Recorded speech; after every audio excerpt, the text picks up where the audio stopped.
What's up, guys? It's Ben 2000 Joe, your friendly neighborhood Yu-Gi-Oh! Superhero.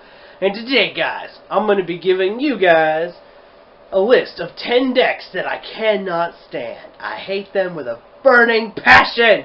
And I might sound like a bit of a hypocrite. So, stick around.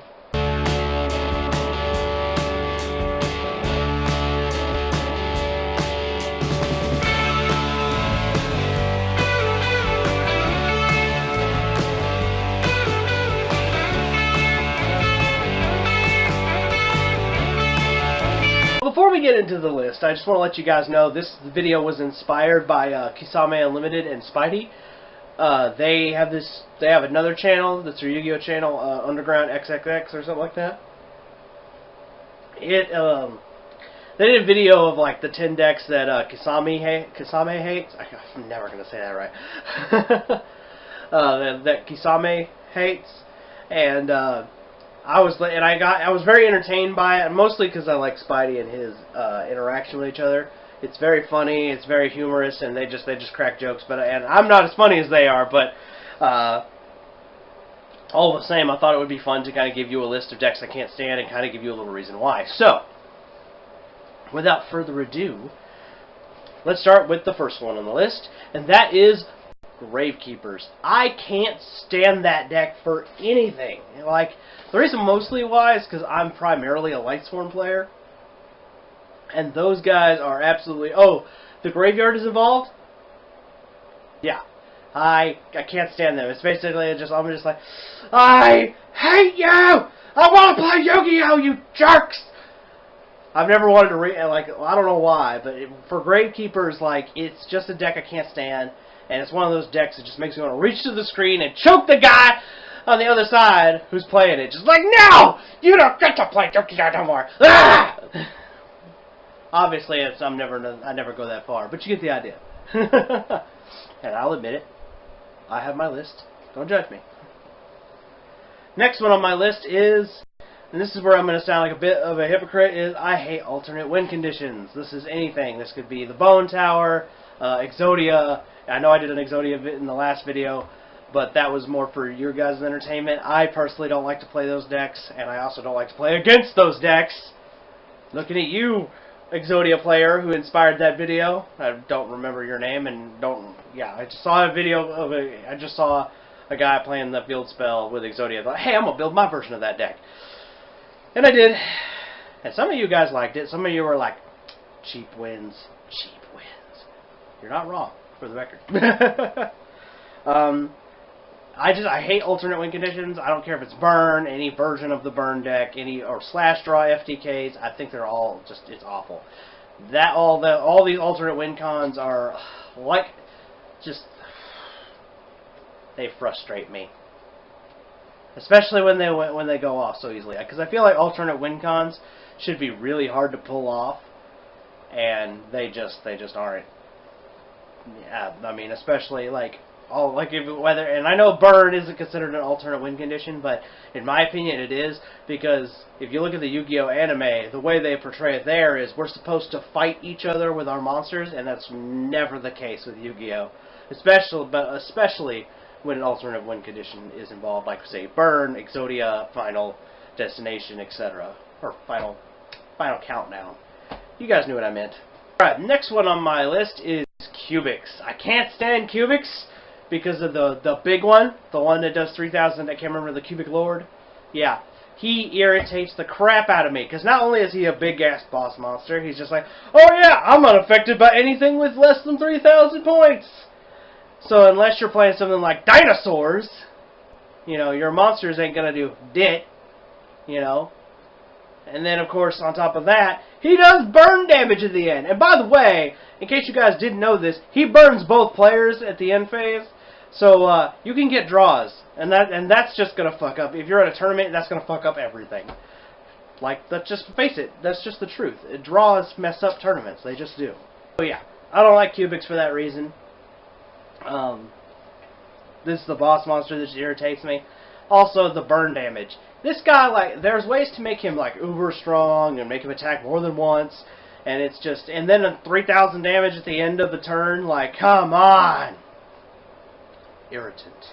Anyway, the next deck I can't stand is Heralds. I hate that deck because it's just hashtag negate. That's all it does. They're like, I'm going to throw this 2800 ass out there, and then I'm going to be like, and I'm just going to stare at you while I can negate you 6 or 7 times. Like, I don't know about you, but no offense to Olinthio if he even does Yu-Gi-Oh anymore. But, yeah. If you play Heralds, you have a punchable face. Just saying. I'm not gonna punch you, but you have a punchable face. Next one is Magical Musketeers, because they can't blow up their back row, because they don't play their cards the way you're supposed to. You're supposed to set all those spells and traps. But no, they don't do that. And they get to activate their stuff on my turn? Like, no! Dicks! Like, I hate Magical Musketeers. And they're just one of those decks that I can't stand because they don't play the way I think that you're supposed to, that, you know, even stun players are supposed to play. And I've played my fair share of stun decks, mind you, but I just don't like that they can just activate stuff from the hand for no reason. This is also one of those decks where I'm going to sound like a bit of a hypocrite because I like the Phantasm archetype, the Spiral Phantasm archetype, but it's such a glass cannon comparatively. Maybe that's why I like it better. Like, because I played that deck, and it's a bit of a glass cannon, and, you know, I mean, it's harder to stop the Musketeers, and they're actually the same kind of deck. Number 5, Monarchs. If you haven't guessed it by now, I don't like any deck that their whole theme is to say that your opponent can't play Yu-Gi-Oh! This is why I'm not opposed to Thunder Dragons and Sky Strikers, because I know Thunder Dragons are a bit stunny, but, you know, there's ways to fight the deck even without searching, so, you know, it's not the end-all be-all with that deck. So, with Monarchs, I never liked that they were not only consistent, but their whole strategy was just to say, oh, you can't activate monster effects, you can't special summon from the extra deck, oh, and all my tribute summon monsters are just going to continue to beat the crap out of you. And I was like, well, screw you! You know, words I can't say in front of children. But, so that's one thing I never liked about the Monarch deck. I also didn't appreciate when they activated Stormforth when it was at 3. And like, I'm going to tribute your monster! I was like, it infuriated me. So number 4 is also a bit of a cop-out, like the alternate win conditions one, where I kind of included them all. This one is what I just call warrior abuse decks. This can be Rongo Bongo and Gumblar. I hate them both because Gumblar's like, oh, you have stuff in your hand? I'll just take that. I'll just take that. Oh, you don't need those either. No, none of that. Oh, you got 1 card left? Monster Reborn. Give me that.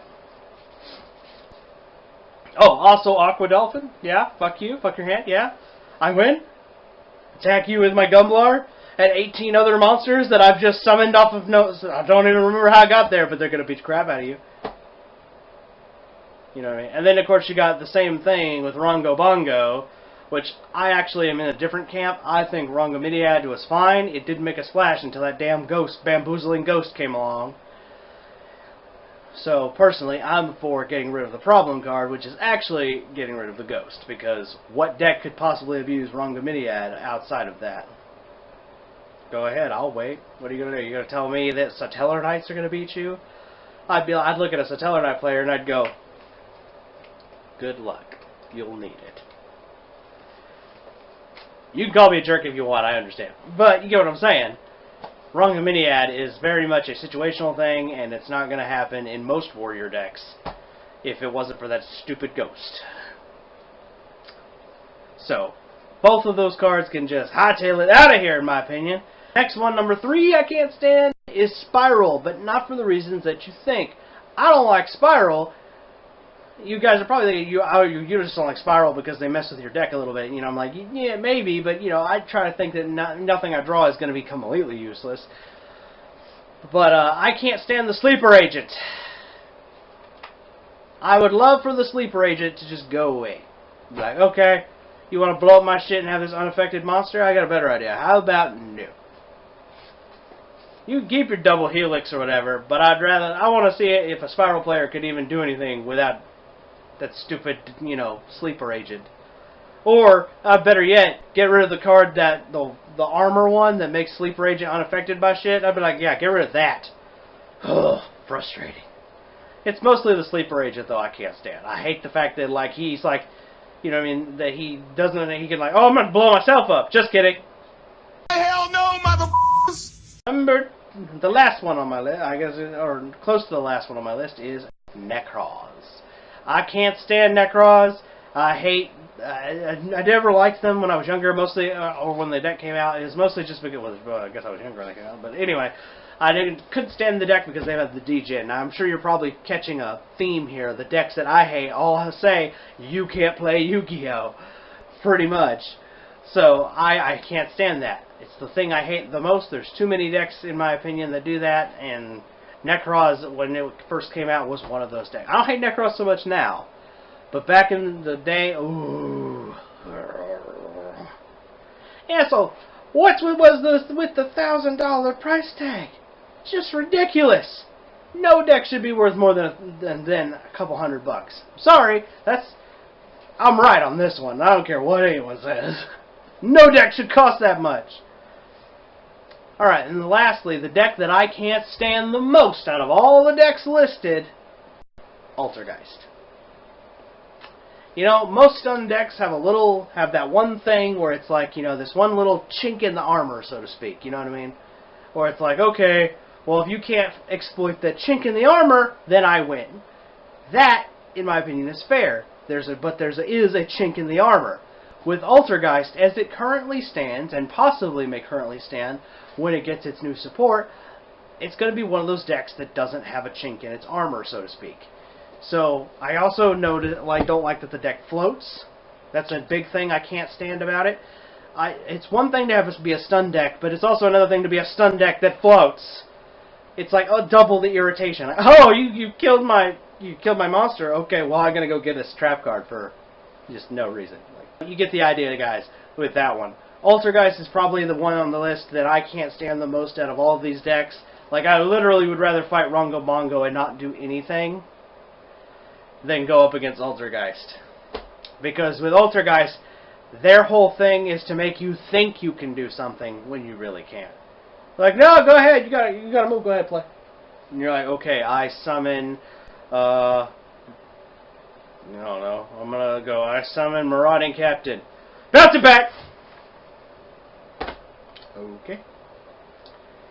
Okay, I activate Mirror Force. Negate! Oh, okay. You have no monsters, okay, and the Sacred Village. Okay, I activate Monster Reborn. Oh, I summon a Spellcaster. You can't do that now. Here you go. Hey, you guys get where I'm going with this. So the Altergeist deck, I feel, is completely unfair because they also have a Kirin, and like I said in the video about beating Altergeist, that card, to me, is the biggest problem.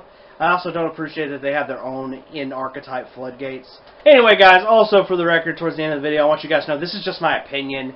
You don't have to agree with me. In fact, I encourage you not to agree with me. I encourage you to just, you know, if there's decks that you dislike them hard as much as you like. You know what I mean? We all have decks we love and hate. This was just, I thought it would be a fun video to give you guys a list of decks I can't stand. So, if you like this video, make sure you liked it. Let me know you enjoyed that. If you're new here, subscribe to my channel. Because, you know, I'm in a race with another YouTuber, you say YJO Pro, and he is whooping my butt. And I need to catch up. And I'm 5 away, or, no.